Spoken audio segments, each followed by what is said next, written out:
दोस्तों नमस्कार, आदाब, good morning to all of you. Welcome to Uttam classes. साथियों, आप सभी से हम बात करेंगे जैन धर्म के विषय में।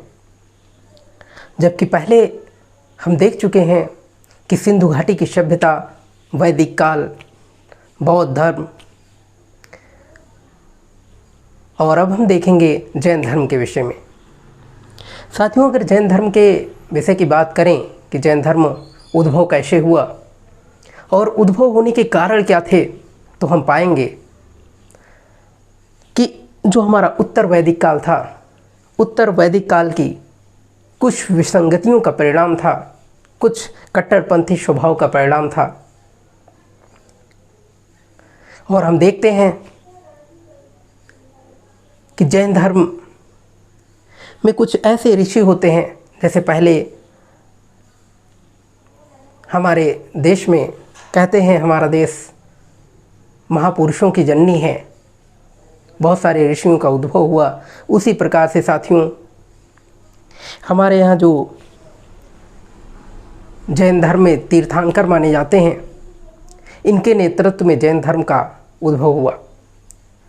जैन शब्द,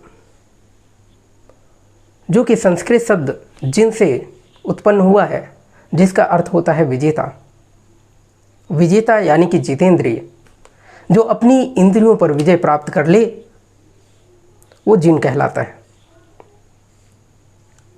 हम देखते हैं कि जैन धर्म में जो ऋषियों का उद्भव हुआ, बारी बारी से आते गए, जिसमें प्रथम ऋषि, प्रथम तीर्थंकर ऋषभदेव हैं, जिनको आदि देव भी कहा जाता है। दोस्तों, संस्थापक ऋषभदेव थे, लेकिन जो वास्तविक संस्थापक महावीर स्वामी को कहा जाता है, जो कि 24वें तीर्थंकर थे। ऐसा क्यों? क्योंकि जैन धर्म में जिन नियमों का पालन करना था, उसमें जो पार्श्वनाथ जी थे, 23वें तीर्थंकर, उन्होंने कुछ नियम बनाए थे। सत्य, अहिंसा, आस्तेय, अपरिग्रह, तीनों नियम बनाए थे कि सत्य बोलना है, सदैव सत्य बोलना है, हिंसा नहीं करनी है, चोरी नहीं करना है, धन का संग्रह नहीं करना है। जिस प्रकार से आप मोक्ष की प्राप्ति हो सकती है, आपको ज्ञान प्राप्त हो सकता है, आप विजेता हो सकते हैं। साथियों, इनमें महावीर स्वामी के आने पर महावीर स्वामी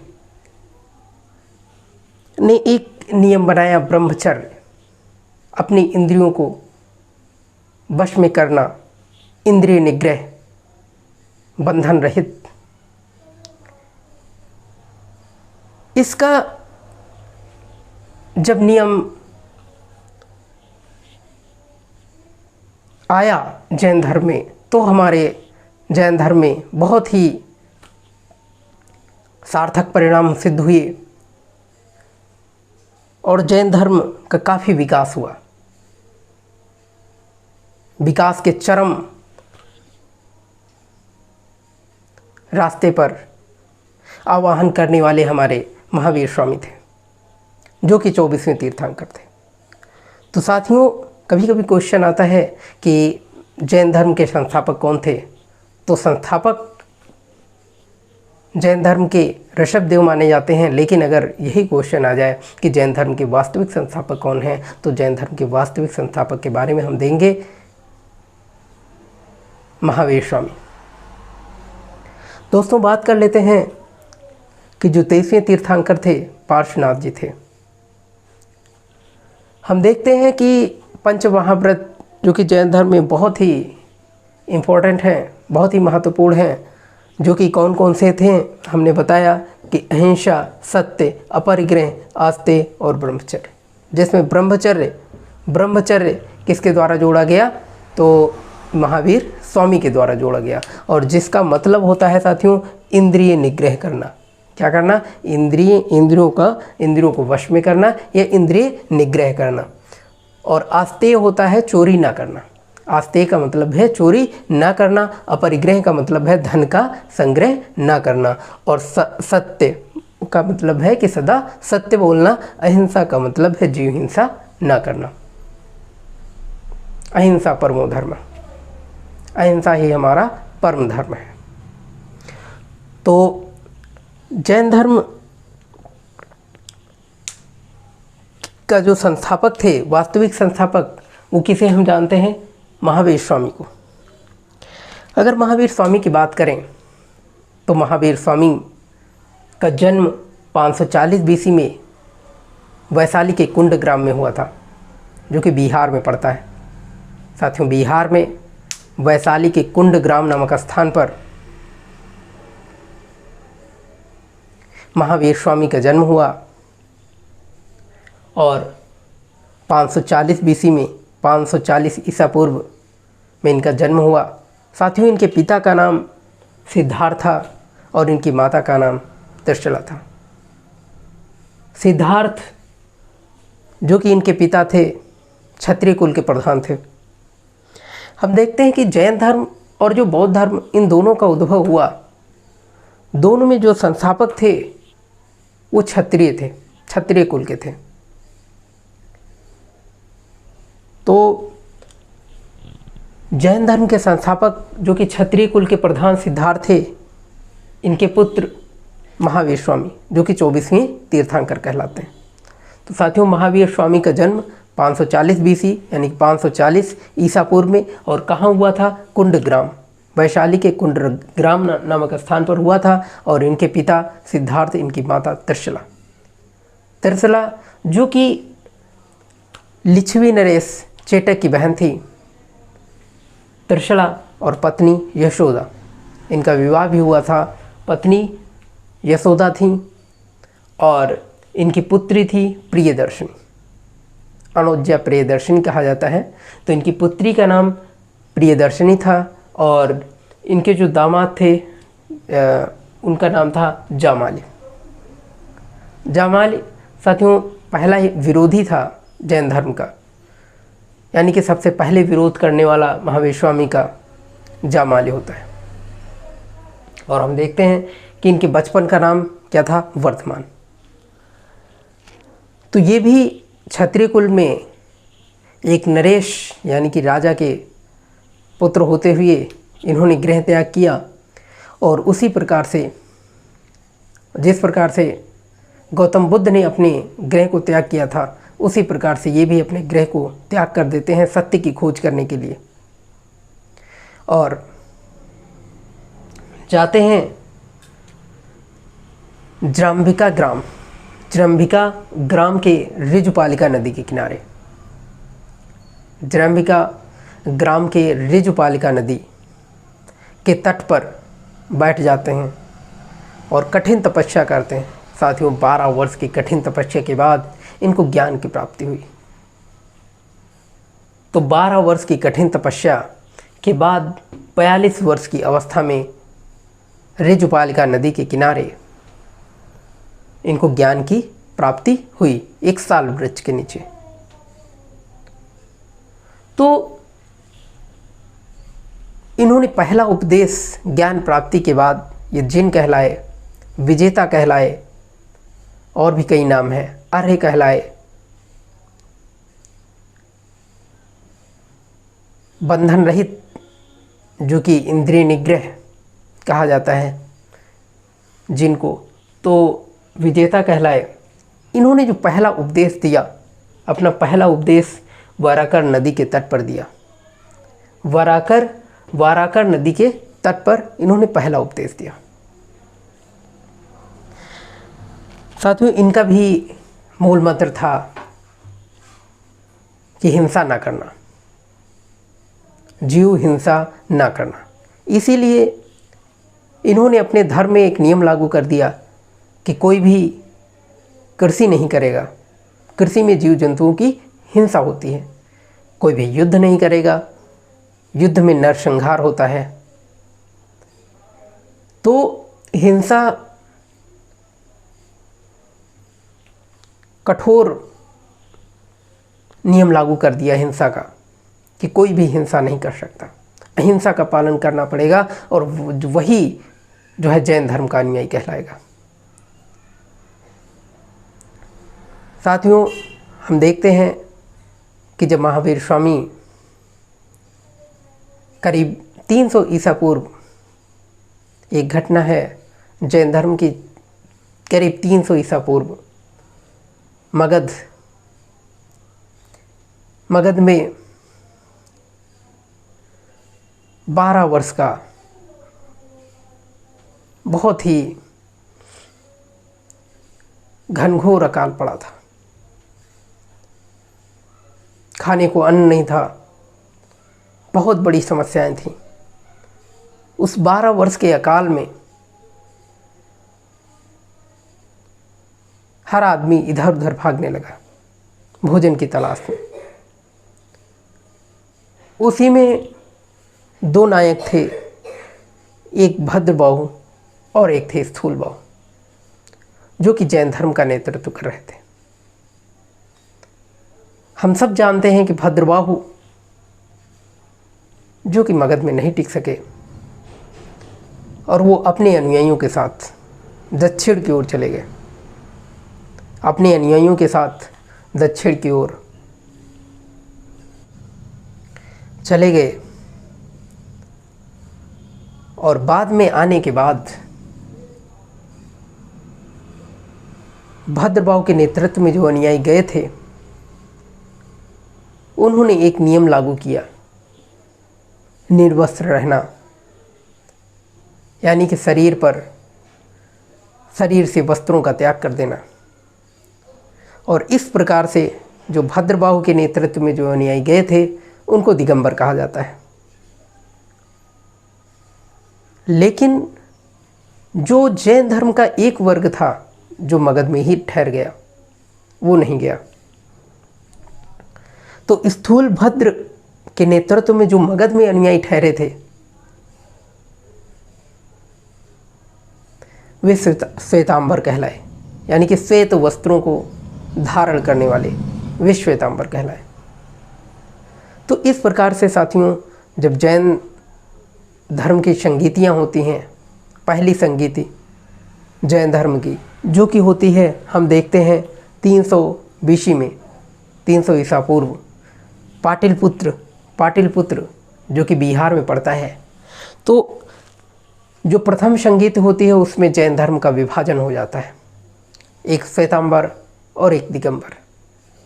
और ये स्थूल भद्र के नेतृत्व में ये संगीति प्रारंभ होती है।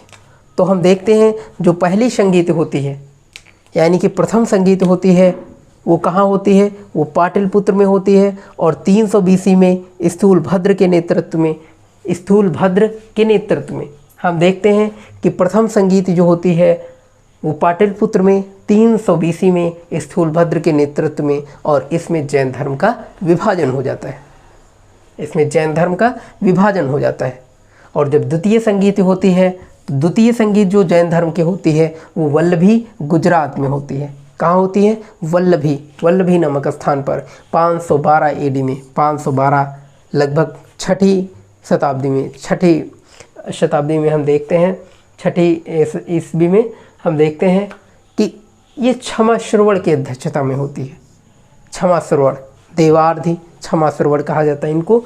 तो इनके नेतृत्व में होती है, और जिसमें जैन धर्मों का संकलन होता है, जैन ग्रंथों का संकलन किया जाता है। तो जैन धर्म में दो संगीतियाँ बहुत महत्वपूर्ण हैं, जो कि एक प्रथम संगीत होती है गुजरात में, पाटिलपुत्र पटना में होती है, और दूसरी संगीत होती है गुजरात वल्लभी में होती है। पहली संगीत 300 BC में होती है, 300 ईसा पूर्व, और किसके नेतृत्व में होती है? तो स्थूल भद्र के नेतृत्व में होती है। लेकिन जब हम द्वितीय संगीत की बात करेंगे तो वल्लभी गुजरात में होती है, और किसके नेतृत्व में होती है? देवार्धि क्षमा श्रवण के नेतृत्व में होती है। तो इस प्रकार से दोनों जो संगीतियाँ हैं बहुत ही महत्वपूर्ण हैं। पहली संगीत में विभाजन हो जाता है जैन धर्म का 2 वर्गों में, एक तो श्वेतांबर और दूसरा वर्ग होता है दिगंबर। और द्वितीय संगीत में जैन ग्रंथों का संकलन किया जाता है। साथियों, जैन साहित्य को आगम कहा जाता है। आगम, जैन साहित्य को आगम कहा जाता है। क्या कहा जाता है? आगम। आगम एक नाम दिया गया है। जैन साहित्य को आगम कहा जाता है। और जो ग्रंथ होते हैं जैन ग्रंथ, वो अर्धमागधी में लिखे जाते हैं, यानी कि मगध में बोली जाने वाली भाषा जो अर्धमागधी जिसको बोलते हैं, तो वो अर्धमागधी भाषा में संकलन किया गया है, जिसमें भद्रबाहु, जो कि बताया कि जो दक्षिण की ओर गए थे भद्रबाहु, उन्होंने एक ग्रंथ का संकलन किया जिसे कल्पसूत्र कहते हैं। तो भद्रबाहु ने एक ग्रंथ का संकलन किया जिसे क्या कहते हैं? कल्पसूत्र कहते हैं। क्या कहते हैं? कल्पसूत्र, कल्पसूत्र कहते हैं। और ये किस में लिखा गया? ये संस्कृत में लिखा गया। किस में लिखा गया साथियों? संस्कृत में लिखा गया। तो भद्रबाहु ने कल्पसूत्र का संकलन किया जो कि संस्कृत में लिखा गया। लेकिन अगर हम प्रभाकर चंद्र की बात करें, प्रभाचंद्र की बात करें, तो प्रभाचंद्र ने कमल मार्तंड लिखा है। प्रभाचंद्र ने एक ग्रंथ लिखा है कमल मार्तंड। कौन सा ग्रंथ लिखा है? कमल मार्तंड। अगर हम महावीर स्वामी की बात करें तो महावीर स्वामी ने भगवती सूत्र नामक ग्रंथ का संकलन किया। साथियों, महावीर स्वामी जो इनके जीवन पर प्रकाश डाला गया भगवती सूत्र में।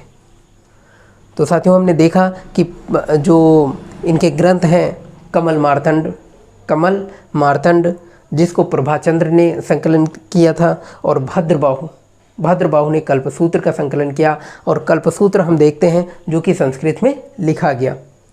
भगवती सूत्र की बात करें तो भगवती सूत्र में महावीर स्वामी के जीवन पर प्रकाश डाला गया है।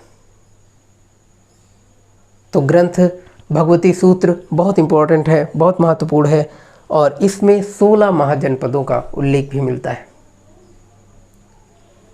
तो साथियों, जो महाजनपद हैं, 16 महाजनपद, जिनका उल्लेख हम देखते हैं कि किस में मिलता है? भगवती सूत्र में मिलता है। हमने देखा कि इन्होंने महावीर स्वामी ने अपना पहला उपदेश कहाँ दिया था? वाराकर नदी के तट पर। कहाँ दिया था? वाराकर नदी के तट पर प्रथम उपदेश दिया था। और साथियों, इनका अंतिम वर्षाकाल, अंतिम समय ठहरे थे पावापुरी में, और पावापुरी में इनका निर्वाण हो जाता है। तो पावापुरी में मल्लों द्वारा दिए गए प्रसाद पर्यंत, यानी कि जो भोजन दिया गया उसके द्वारा भोजन ग्रहण करने से बताते हैं इन्हें निर्वाण प्राप्त हुआ। तो जिसे परिनिर्वाण कहा जाता है, जिस घटना को जैन धर्म में परिनिर्वाण कहा जाता है। तो साथियों, निर्वाण कहाँ हुआ था इनका? पावापुरी, नालंदा, जो कि नालंदा में पड़ता है। आपने नालंदा विश्वविद्यालय का नाम सुना ही होगा। तो पावापुरी जो कि नालंदा में पड़ता है, और उसमें 72 वर्ष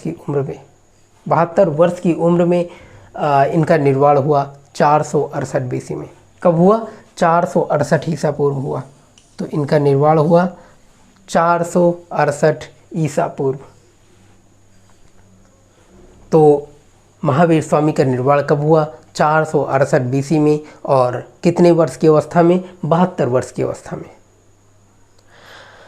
हाँ, जैन धर्म में कुछ स्थल जो कि बहुत महत्वपूर्ण हैं, और वो जैन धर्म के तीर्थ स्थल माने जाते हैं, क्योंकि वहाँ वो जो स्थान है वो कई तीर्थंकरों से संबंधित हैं। जैसे हम देखें अयोध्या एक ऐसा स्थान है जहाँ पर 5 तीर्थंकरों का जन्म हुआ।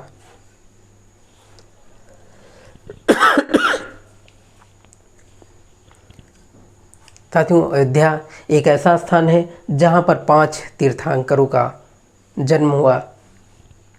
तो जिसमें से ऋषभदेव भी हैं, जिनका जन्म अयोध्या में हुआ था। तो साथियों, इसलिए अयोध्या जैन धर्म का तीर्थ स्थान माना जाता है। अगर हम सम्मेद शिखर की बात करें तो सम्मेद शिखर जैन धर्म में सबसे पवित्र स्थान माना जाता है। जैन धर्म में सम्मेद शिखर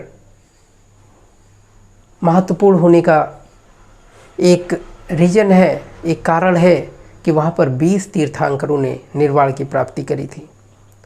वहाँ पर अपने जीवन को मुक्त किया था सम्मेद शिखर पर, जो कि पड़ता है झारखंड के हजारीबाग ज़िले में।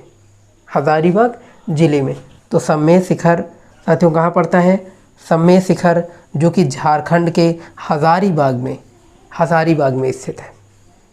सम्मेद शिखर कहाँ स्थित है? तो झारखंड के हजारीबाग ज़िले में स्थित है, जिसमें 20 तीर्थंकरों ने मुक्ति प्राप्त की थी। और कैलाश पर्वत जो कि बहुत प्रसिद्ध है, और कैलाश पर्वत में ऋषभ देव को मुक्ति प्राप्त हुई थी, ऋषभ देव को निर्वाण प्राप्ति हुई थी।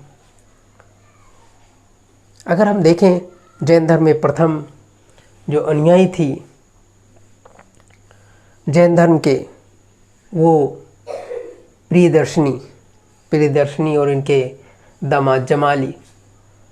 और हम कई चीज़ें देखते हैं जो कि महावीर स्वामी से संबंधित महत्वपूर्ण हैं।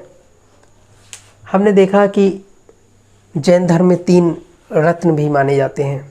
जैसे 5 पंच महाव्रत माने जाते हैं, वैसे 3 रत्न भी माने जाते हैं: सम्यक दर्शन, सम्यक ज्ञान और सम्यक आचरण।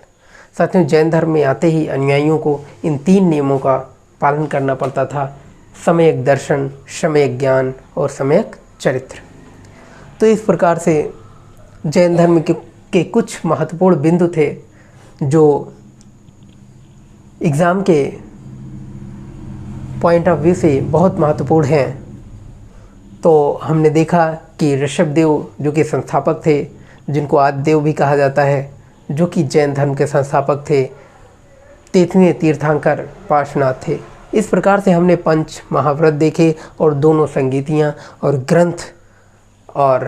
ग्रंथ जिनमें महत्वपूर्ण भद्रबाहु का कल्पसूत्र जो कि संस्कृत में लिखा गया, और प्रभाचंद्र का कमल मार्तन, और भगवती सूत्र जिसमें महावीर स्वामी का जीवन परिचय दिया गया।